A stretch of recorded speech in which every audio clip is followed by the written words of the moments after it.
आपण बघितले गेल्या अनेक दिवसांपासून दुष्काळानंतर गारपिटीनं हा शेतकरी मराठवाड्याचा संपूर्ण शेतकरी हा उद्ध्वस्त झालेला आहे।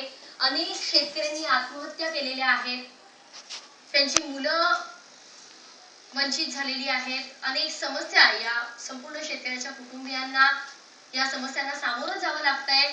अशा शेतकऱ्यांनी आत्महत्येचा पर्याय स्वीकारू नये, त्यांच्यामध्ये या संदर्भात जनजागृती व्हावी म्हणून याच शेतकऱ्यांच्या मुलांनी हा एक अभिनव उपक्रम सुरू केलेला आहे। गावागावांमध्ये जाऊन कीर्तन आणि भारुडाच्या माध्यमातून ही मुलं शेतकऱ्यांना समजावून सांगतायत, त्यांच्या परीने काय ती मदत करता येईल ते करतायत। या लहान बालकांना याचं गांभीर्य समजलंय, मात्र सरकारला याचं गांभीर्य का समजत नाही असा सवाल सुद्धा ही छोटी बालगोपाळ उपस्थित करताना दिसून येत आहेत। या दृश्यात आपण बघितलंय, अगदी 5 वर्षाच्या मुलापासून ते 15 वर्षाच्या मुलापर्यंत ही सारी मुलं गावागावांमध्ये जाऊन शेतकऱ्यांना समजावून सांगतायत, कीर्तन आणि भारुडाचा ते आधार घेतायत। शेतकऱ्यांनी भविष्यामध्ये आत्महत्येसारखा टोकाचा निर्णय घेऊ नये यासाठी या मुलांनी हा उपक्रम सुरू केलेला आहे। शेतकऱ्यांनो, आत्महत्या करू नका असा संदेश हे बालगोपाल देताना दिसून येत आहेत। आधी दुष्काळ सोसावा लागलेला आहे संपूर्ण मराठवाड्याला, आणि त्यातच या दुष्काळात कसा तरी सावरत शेतकरी जेव्हा उभा राहू पाहत होता, त्यातच गारपिटीनं हा शेतकरी अजूनच खचला गेला आणि सरकारची मदत या शेतकऱ्यांपर्यंत अद्यापही पोहोचू शकत नाहीये, किंबहुना ती पोहोचली तरी ती खूप अत्यल्प असते आणि प्रत्येक शेतकऱ्यापर्यंत ती पोहोचू शकत नाहीये।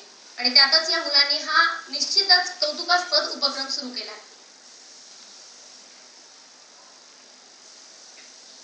तर माधव सावरगावे आपले प्रतिनिधी आहे मराठवाड्यातनं आपल्यासोबत, त्यांच्याकडनं आपण या संदर्भातली अधिक माहिती घेतोय। माधव, निश्चितच या मुलांचा कौतुकास्पद अभिनव असा उपक्रम म्हणता येईल। सरकारची मदत आतापर्यंत अद्यापही काही शेतकऱ्यांपर्यंत पोहोचत नाहीये, मात्र या बालगोपाळांना आता त्याचं गांभीर्य कळलंय। काय सांगाल सविस्तर याबद्दल? अश्विनी, मराठवाड्यामध्ये गेल्या 2 महिन्यामध्ये साधारणतः 90हून अधिक शेतकऱ्यांनी आत्महत्या केलेल्या आहेत। हे आत्महत्येचे सत्र या गारपिटीमुळेच नाही, तर मागच्या वर्षी जो भीषण दुष्काळ मराठवाड्यामध्ये पडला त्या काळापासून मराठवाड्याच्या वेगवेगळ्या जिल्ह्यामध्ये शेतकऱ्यांनी आत्महत्या केला। मराठवाड्यातील ही स्थिती नाही तर विदर्भ असेल किंवा उत्तर महाराष्ट्र, पश्चिम महाराष्ट्रातल्या अनेक शेतकऱ्यांनी मरणाला जवळ केलं होतं।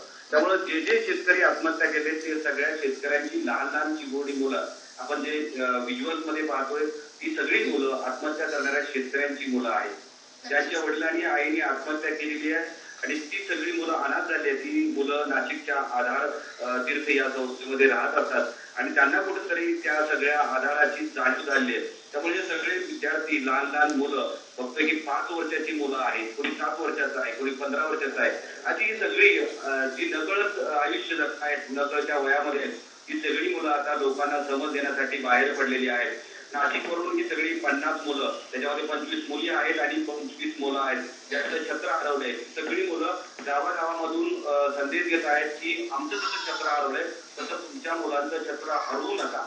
म्हणजे प्रत्येक शेतकऱ्यांनी आत्महत्येचा विचार डोक्यातून काढून टाकावा, म्हणून ते प्रबोधनाचं काम करतात। खास करून ज्या ज्या गावामध्ये शेतकऱ्यांनी आत्महत्या केले त्या ठिकाणी जात आहेत, त्या कुटुंबियांची भेट घेत आहेत, त्या गावातल्या एकूण परिस्थितीचा आढावा घेऊन त्या शेतकऱ्यांना एक आवाहन करतात की नाही, हे दिवस बदलणार आहेत आणि या दिवसापेक्षा चांगले दिवस या शेतकऱ्यांना येतील। त्यामुळे तुम्ही आत्महत्येचा विचार डोक्यातून काढून टाका आणि आपल्या मुलांना निराधार बनवू नका, अशा पद्धतीने ते करतायत। नक्कीच माधव, धन्यवाद या सविस्तर माहितीसाठी। तर भारुड आणि कीर्तनाच्या माध्यमातून ही शेतकऱ्यांची मुलं जनजागृती करताना दिसून येत आहे। निश्चितच कौतुक